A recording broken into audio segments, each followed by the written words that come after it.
Hey everybody, it's Retro DM Ray here again, back with you. Sorry about the delay, life getting in the way and all that stuff, but I'm glad to be back with you today for another video on the channel.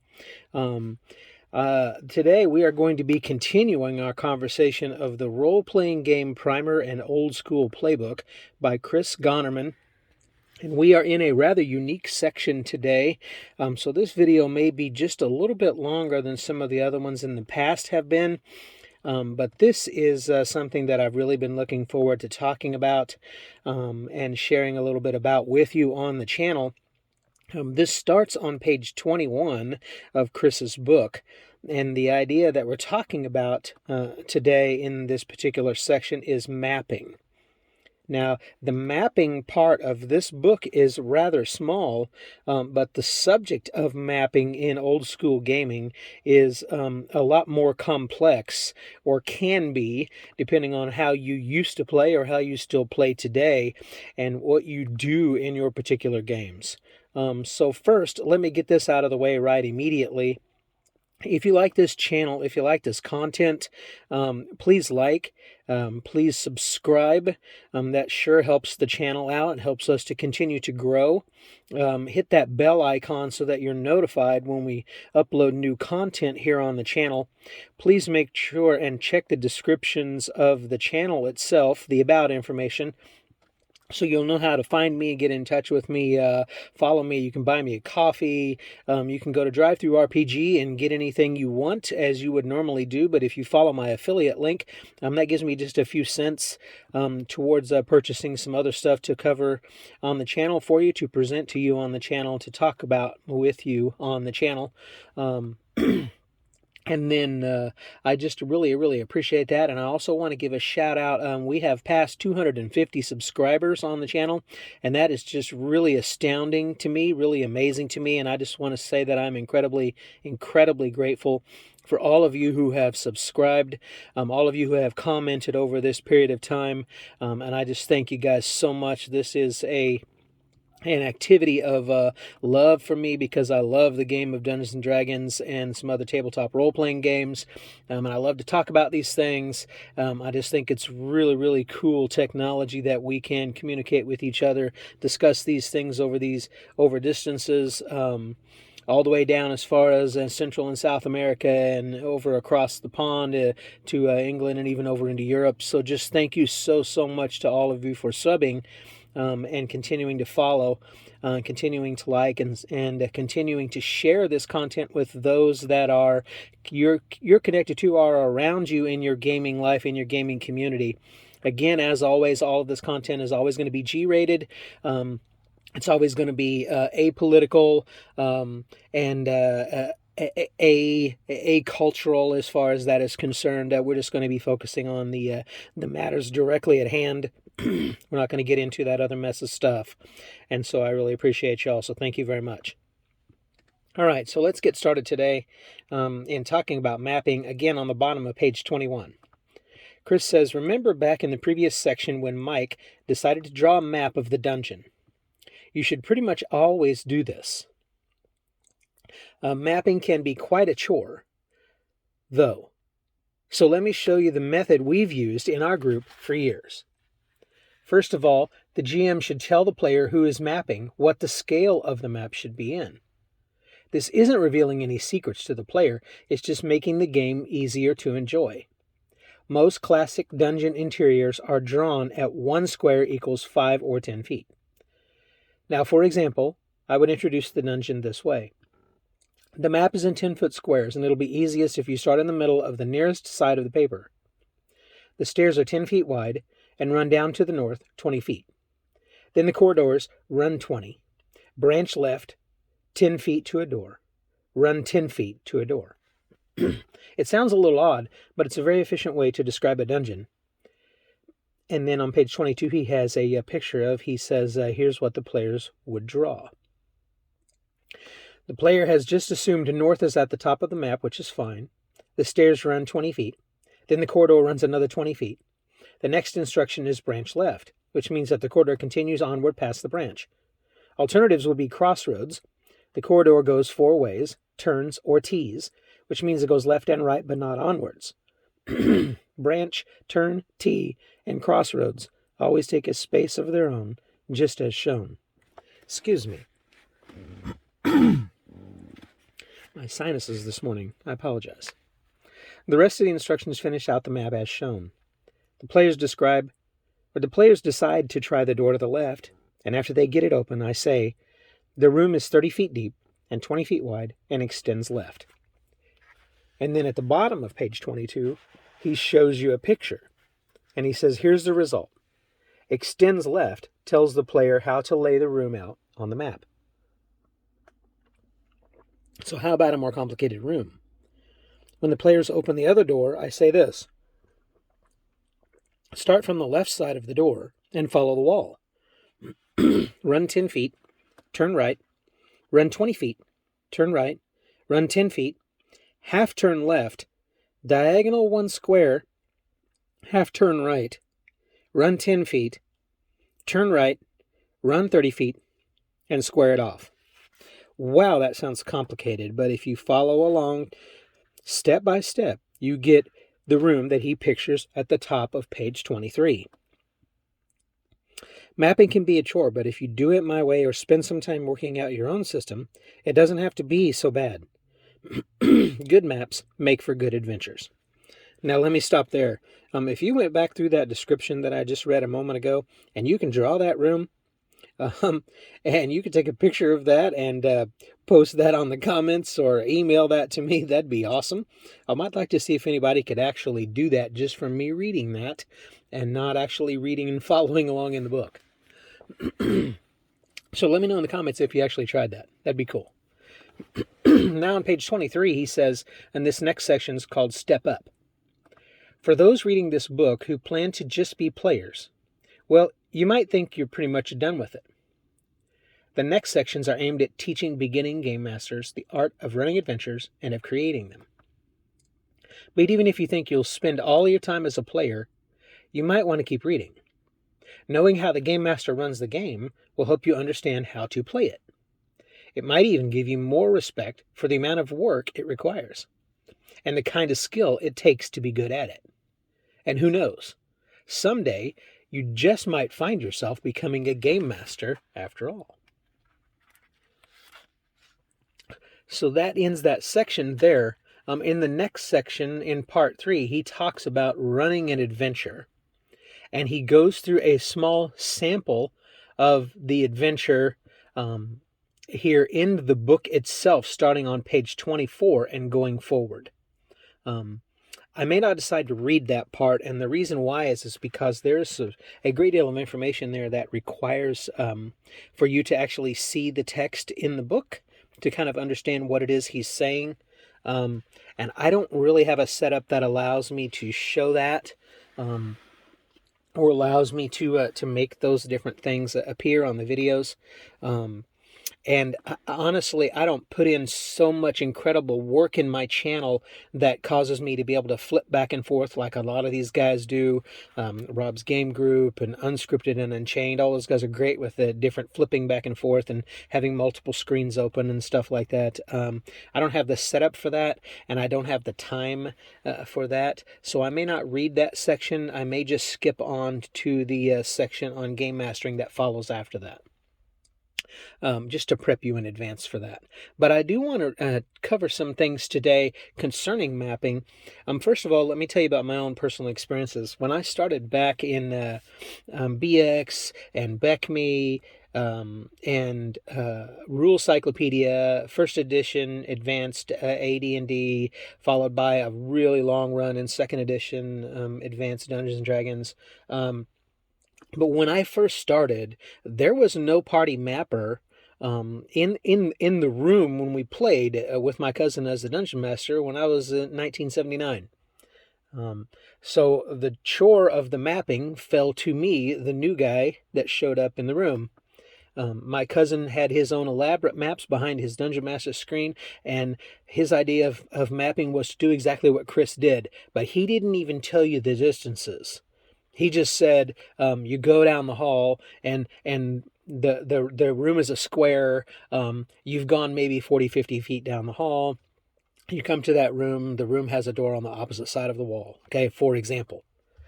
So it was very difficult to make maps. It was almost like we were making trail maps if we were actually walking out in the woods, making a trail map for ourselves, going from point A to point B that someone else could roughly follow.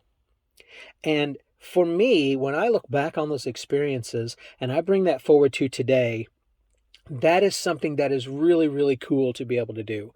When your players can make their own trail map. So, like in character, you have a member of the party who is actually mapping their trail or their route of passage as they go throughout the adventure. So they're taking their time. It's methodical. And if an encounter occurs and they have to run from that encounter, for example, or get away far enough to where they can get a better tactical advantage or whatever that might be, then there's a gap in their map. And they have to kind of make it up. And maybe they got that part wrong. Once the encounter's over, they make that up. Maybe they got it wrong. I think that would be such a cool thing. I used to have, and I no longer do from moving and things in life over the years. I used to have a collection of all those old maps that I would make. Yes, when I first started, it was a chore. It was difficult. I didn't really like it. And I was the only one relegated to it. And yes, I wish he would have given some extra experience points for me doing that when I did that for the party, which of course he did not. But having looked back on that now, first, I would give the extra experience points for the party member that's doing that kind of work. And second, it really taught me something that's really important for my old school gaming, for me, and for my family when we run. The idea of verisimilitude. You want to try to do everything that you can to get them invested in such a way that it feels like it's real. Of course it's not. Of course it's our imagination. Of course, in my opinion, we shouldn't be bringing outside real world stuff into this thing. But you want to try to make it feel as real as you possibly can. If that's your thing. If that's not your thing, that's fine. But for us, that was our thing. And for me as a dungeon master, as a game master, that's my thing. I want to get them immersed as much as I possibly can, even though they're kids. 15, 14, 12. I want to get them deep into that as much as I possibly can. So if they make these little maps and then they keep these little maps and whatever they look like, it doesn't matter. It's a special thing for them to keep in their folder, and maybe years and years later in their life, when I've already passed on, they can look back on that stuff and have fond memories of those little maps and those little mementos of the games that they can pass on to their family. So I just think that's really, really cool. And some of the things that we did whenever I made maps that I started learning, picking up tips and tricks from, and that was largely because I would go see other product material maps and try to figure out what the symbols were and what they meant. And back in the early days, that got really complicated. Gary Gygax was and Dave Arneson and those guys were very much board game, military strategist type gaming guys, rather than role-playing gamers first. And so you can see that in all the crazy map symbols that they came up with, and all the different creators of all the modules that they came up with. So I would look at those maps and I would see some things that really stood out to me that were important. First of all, as a GM, when I make the map, I always make sure and make a Dungeon Master's key. So I not only have the master map, I have all of the encounters numbered, all of the traps numbered, all of the secret doors located, and everything's all scripted out on the map itself. And then I have another sheet there with the map, or I might even have it on the map graph paper if it's got room for it. I'll have a key that goes with that, so it lets me know where in my notes to look or what that is, so that I can understand and I can remember what it is they're getting into when they go to room A or room 1. Or whatever that might be. So numbering those things was incredibly important. And then I would pass on to the players, as you go along, make a note about what was the deal with that room. Especially if you go in there like in Beckme and you encounter some creatures and you end up with 10,000 copper pieces. I mean, first of all, 10,000 copper pieces is divided by 100 to even make gold pieces. So that's not a lot. However, if you don't have any treasure that's a big deal. And leveling was difficult in the old days, and you needed a lot of XP. So, of course, you still wanted to figure out a way to haul that out of there. But you weren't going to haul it around in the whole entire complex with you. So you'd make a note of some sort on your player's map as to what was in that room. And you make your own key for that. So I think that was important. Then I think it's important to note traps in dangerous rooms, dangerous hallways, those kinds of things. So I always have those noted on my DM's map. And players might want to have that too. If there was an open pit in a hallway that they managed to get across, or the thief managed to deactivate so they didn't fall in and take damage, then they would want to note that on their map. So if they have to run away from an encounter from way down the hall and come around flying down that hallway, they'll know that they need to jump that spot or get past that spot. I think that's incredibly important. Also, when I'm making a map, I like to put in dead-end hallways in my dungeons. They kind of make the adventures go a little crazy.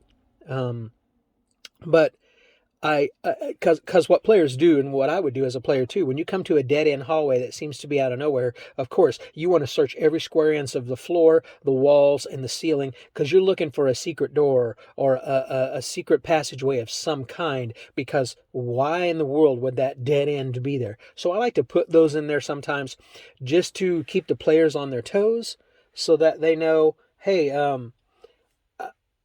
there could be something here, and there may not be. It's just the fun of finding whether there is or isn't. Then there might be times to keep them on their toes where that dead-end hallway might actually be a trap. A long dead-end hallway, the cliche one is the long dead-end hallway that triggers something and then a giant rolling boulder starts coming down the hallway, right? And the giant rolling boulder ends at the other dead-end hallway, and that's why that hallway dead-ended there, so it would stop the stone. And now you can put the two and two together, right? That's the Indiana Jones thing. I also want to tell you there's some mapping resources out there for you if you don't want to do this on graph paper or notebook paper. First of all, you can go to Donjon. If you look that up, donjon.com. But if you just Google search Donjon, it'll be, I think, the second or third one on the list. Might even be the first one in your search results. There's a huge plethora that individual has created of just random generators. I use that kind of stuff a lot at the table when I'm playing with my wife and kids, just to mix it up and make it fun and kind of wacky a little bit. So try that out in your own games if that's something that you're interested in doing.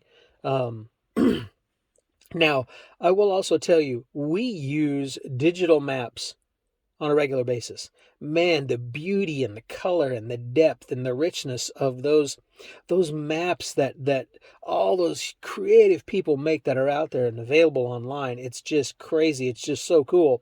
And we put it up on a TV that's propped up on the table on a stand, so that we can cover it with some see-through material that we can actually put dry erase markers on, so you can have your miniatures on top of that. It's a really cool thing that you can do, and we do that for some games. Kids like that.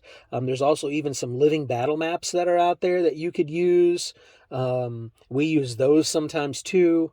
But I think in old school gaming, I really, really think verisimilitude happens best when you are breaking out those pieces of graph paper, those pieces of notebook paper, whatever you use, and you as a DM are sitting down and methodically drawing out that particular cavern complex or that particular crazy wilderness fort complex of the kobolds or the gnolls or something.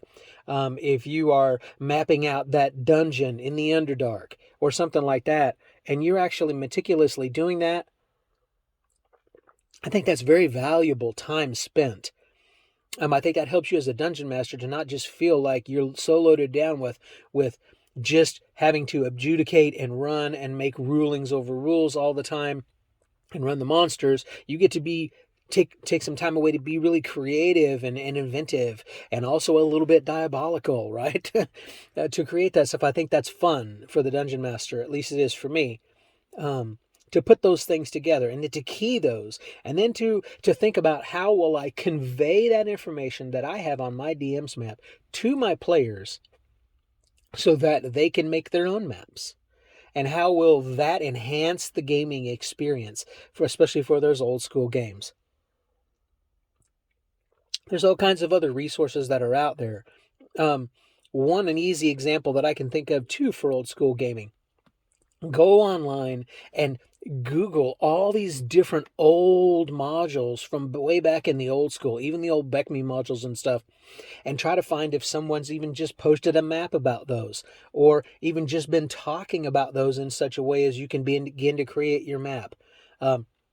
Drive-through RPG's got a lot of that stuff as PDFs. Go take a look at all of that stuff, and just use those maps for inspiration.